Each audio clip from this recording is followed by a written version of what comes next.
రసవత్తరంగా మారాయి తిరుపతి రాజకీయాలు. తిరుపతి మాజీ ఎమ్మెల్యే సుగుణమ్మ తిరుగు బావుట ఎగరవేశారు. నాన్ లోకల్ వ్యక్తికి సీటు ఇవ్వద్దని, జనసేన సీటు తనకు ఇస్తే ఆ పార్టీలో చేరుతానని ప్రకటన చేశారు. మంగళవారం టీడీపీ ముఖ్య నేతలతో తిరుపతిలోని ప్రైవేట్ హోటల్లో సుగుణమ్మ సమావేశం నిర్వహించారు. అనంతరం ఆమె మీడియాతో మాట్లాడారు.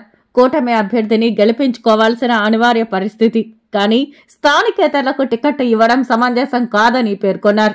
తిరుపతి అభ్యర్థి విషయంలో పునరాలోచన చేయాలని, స్థానికులకే టికెట్ ఇవ్వాలని కోరుతున్నామన్నారు. స్థానిక జనసేన నేతలు కూడా ఇదే కోరుతున్నారని చెప్పారు. అవసరమైతే తాను జనసేన నుంచి పోటీ చేస్తానని ప్రకటించారు. 2019 ఎన్నికల్లో ఫలితాలు చూసాం. నేను ఓడిపోలేదు. ఏదో చేసి మార్చుకునేది అందరికీ తెలిసిందేనని అన్నారు. 5 సంవత్సరాలు కష్టపడి పనిచేశాను.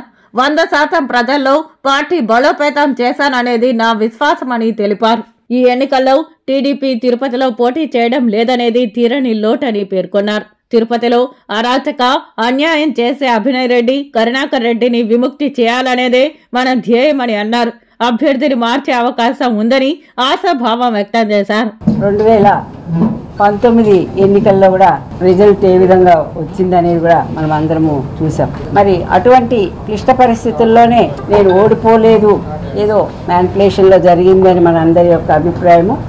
మరి అటువంటిది ఈ 5 సంవత్సరాలు కూడా మొక్కవోని దీక్షతో తెలుగుదేశం పార్టీ క్యాడర్ని, తెలుగుదేశం పార్టీని బలోపేతం చేయాలనే ఒక ముఖ్య ఉద్దేశంతోనే మన రాష్ట్ర జాతీయ పార్టీ అధ్యక్షుడు నారా చంద్రబాబు నాయుడు గారి యొక్క ఆశయాల మేరకు నేను ఈ 5 సంవత్సరాలు కూడా ప్రజల్లోనే ఉంటూ, మరి ప్రజలకు చేరువుగా ఉంటూ పార్టీని బలోపేతం చేయడంలో నేనైతే 100% నేను తిరుపతిలో తెలుగుదేశం పార్టీ అభివృద్ధి చేశాననేది నా యొక్క గట్టి విశ్వాసం.